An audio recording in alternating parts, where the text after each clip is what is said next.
Gwent was released in 2018 and turns the Witcher universe into a strategic card game. It describes itself as a game of choices and consequences, where skill, not luck, is your greatest weapon. It is cross-platform for Android, iOS and PC and offers multiple factions, dozens of tribes and keywords, and probably 1,000 cards, if not more.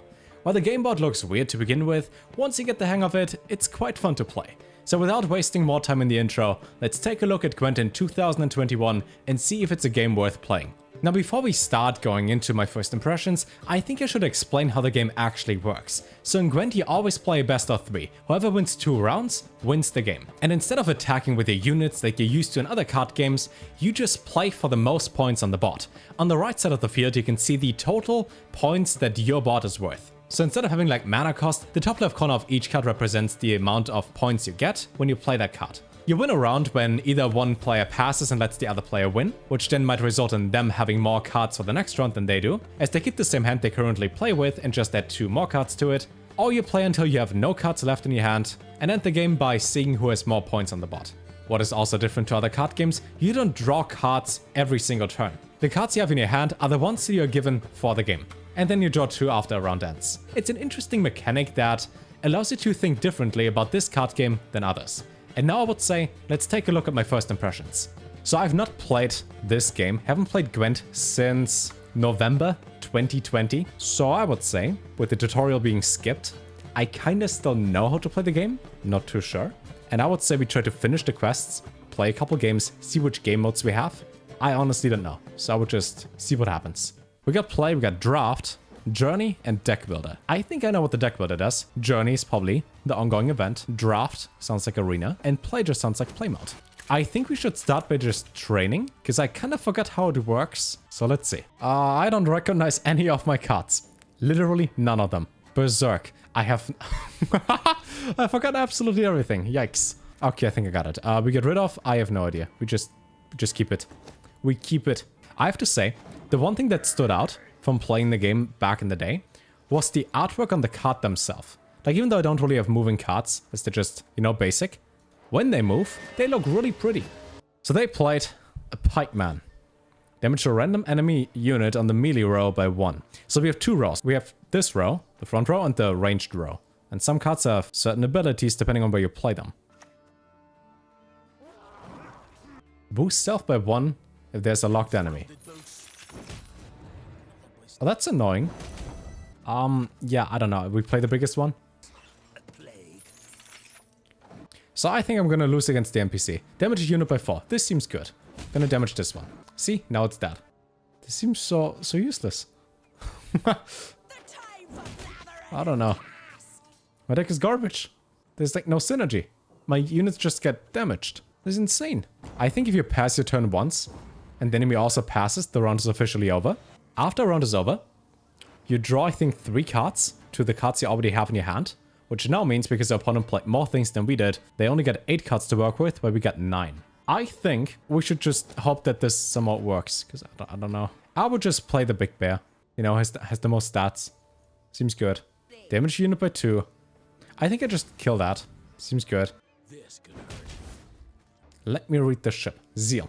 An order ability can be used on the same turn the card is placed on the battlefield. Okay. Number of turns before an order of fee ability can be reused. Okay.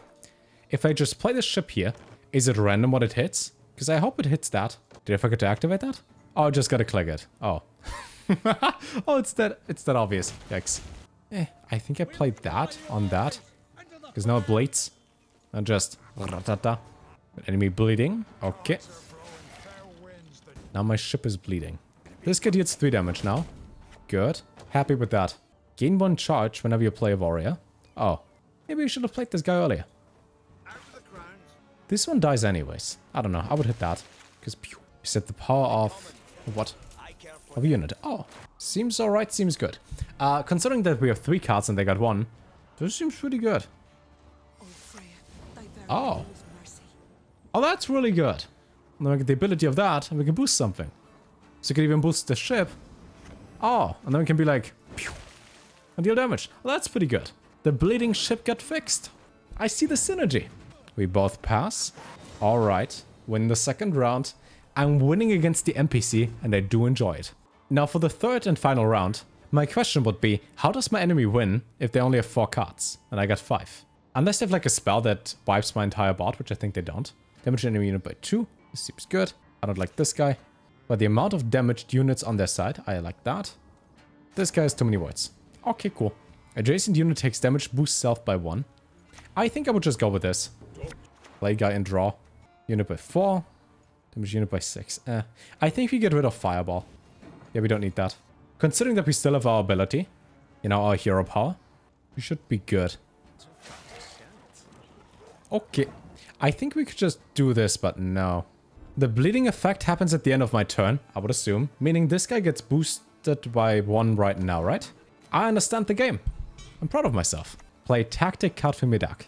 Now I learn about tactic cards. What's that? First 3 on the top of your deck.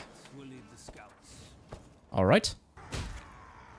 Hit everything by once, and then we can play this guy and deal 3 damage on that. Giant brain. So we just win, right? They passed, we pass. And we passed the vibe check. Easy victory. 1 against the NPC. Rewards book. So there's a lot of stuff you can get for free. And this is one from a lot. Oh, this is like a lot. This is so much. That's just one map. This would take forever. Goody goods. Alright. That's the newest expansion? No, that's just a combo pack. So you can buy specific decks per expansion or per release per cycle for 4 euros. This is pretty cheap for a whole deck. Also getting a premium cards on the first expansion and the price... Oh, it's like a mini set? I like that. At least the price is more acceptable than spending 20 on a JPEG in Hearthstone. I guess if you want to have a card specifically, you can just craft it. Expansion pass is 49.29. What do you get? 117 premium price of power cards, including 78 unique ones. Themed ornaments, bonus items. If you were to purchase that, do you get everything in this expansion? Or is there still like stuff left that you don't get? You get everything? Wait, for this price you get everything in the expansion? Damn! Hearthstone is like 300 per expansion. This game is generous for the price. The question is, what do I spend my money on? Ultimate. Grant you 5 random cards, of which are the least common rarity. Oh yeah, this was really nice in the game. You can choose the rare card. A Dive, a Warrior, a Drowner, an Ag, and then I can pick. So we got Barbagazy, a Fiend, and an Ice Troll. Honestly, I picked the middle one. Looks the best. Burn the other 2. Thronebreaker. Single player role-playing card game set in the world of The Witcher, powered by the skill-based battle system known from Gwent. It looks kind of interesting. And then it's only 20 euros, and it's awesome. You can get cards on this. Oh, this game is really affordable. So this is the expansion pass, Tavern Pass. Got a bunch of stuff. Get Triss as a fire avatar. Oh, you can scroll, but you gotta scroll up instead of down. That is a lot of stuff you get for free.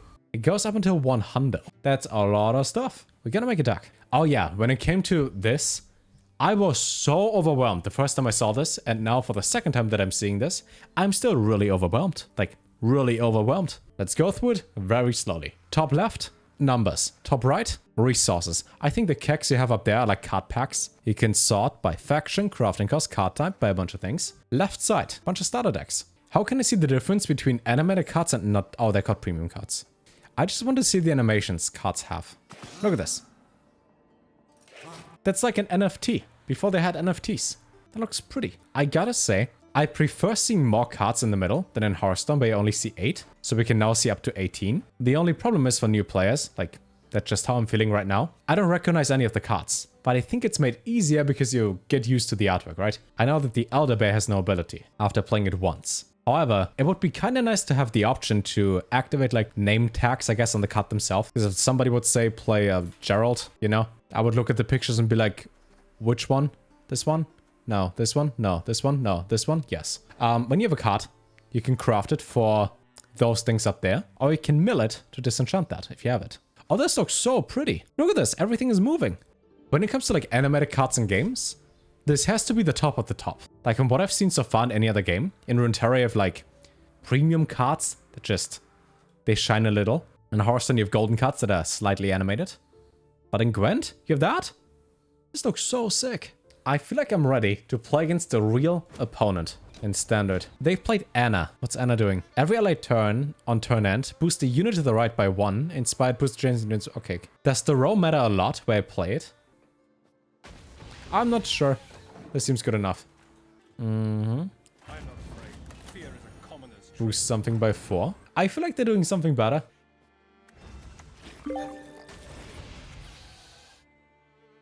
I got an achievement. Go me. Boost self by 6. Ugh. When you get exposed, trigger this ability whenever the unit loses its armor. So if I deal 4 damage to this, it loses the 6 it just gained. Do I just pass and keep my cards?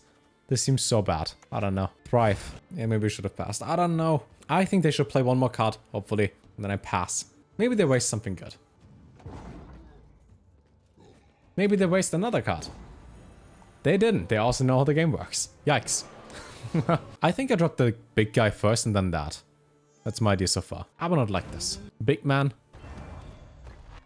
Take it away. Can I just say my opponent has better cards? Kill it first? Wait, really? Is it that good? This seems mediocre. It's like an old girl. Naniki. I don't care about her. But wait, she has 4 of those?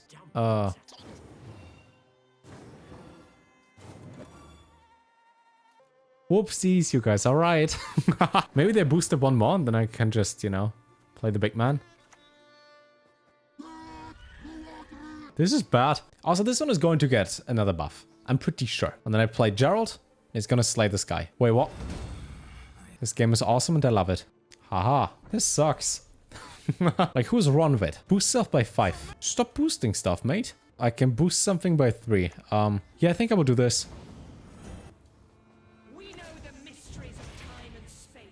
Maybe I should have not buffed this guy, but one of those instead. So far, so bad. Whenever Dunbanner receives a boost, summon all copies of it from your deck. Ugh. Do I kill this guy now with that, or do I not? I would think, because I don't have AoE. I kill this guy, potion this one. Then we got 1 more. He drew the 2nd copy anyways. Okay, what's like the smartest thing to do right here? Maybe do that? Like, they gotta play the last card or just win this one, right? Okay, they use all their hero powers, summon this annoying guy, play the last card on their hand. Okay.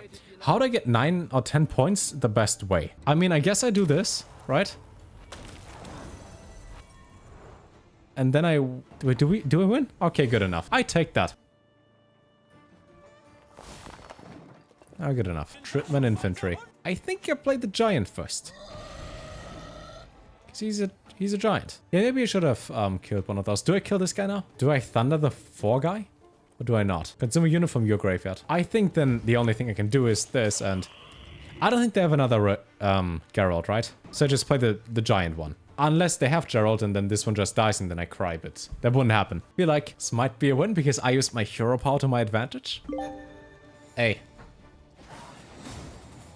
I take that win. Kicking up dust? Damn right. So after playing Gwent for quite a while today, I think it's time to take a look at everything that this game has to offer. Starting with the fact that the game is available on cross-platform, it is easily accessible no matter how you prefer to play. Then despite the game mode looking a little bit complicated to begin with and the playstyle being different, it's really easy to understand. Despite there being multiple different keywords, they're all straightforward. Then to the question if this game is free to play or pay to win, I asked multiple people that play this game for hundreds of hours. You can get pretty much everything in this game for free, I think, considering all the achievements and the rewards track being basically infinite. But if you were to spend money on the game, you can progress faster by buying card packs. You can also buy different game boards and characters. But most importantly, you can buy entire expansions as well as Thronebreaker, this mini game expansion thing, for either 50 bucks or 20 bucks. And those are also on sale every now and then, so they only cost 50%. If you compare that to other card games, that is very generous. The feeling I got overall from playing the game, like the actual gameplay of dragging cards around, positioning things and the music in the background,